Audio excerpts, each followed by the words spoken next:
अस्सलाम वालेकुम दोस्तों, आज का जो अमल आपसे शेयर करने वाला हूँ यकीन करें बेहतरीन अमल है। सूरह फातिहा का अमल है और आप इसको दम के लिए भी अमल में ला सकते हैं और आप इसको इसलिए भी अमल में ला सकते हैं कि आप पता लगा सकते हैं कि आपके ऊपर जादू है या नहीं है।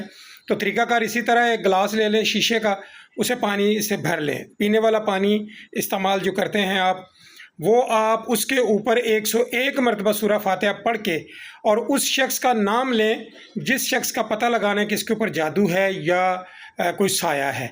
उसका नाम लेके उसको फूंक मार दें और रात भर वो कहीं पड़ा रहे और उसको ढक दें घर में, उसी घर में जिस घर में वो शख्स रहता है। तो सुबह उठ के चेक करें, अगर उसमें से बदबू आ रही है तो फिर साया है, अगर कड़वा है तो फिर वो उसके ऊपर तावीज़ों का असर है, अगर वो मीठा है रूटीन में ठीक है तो फिर वो शख्स बिल्कुल ठीक है।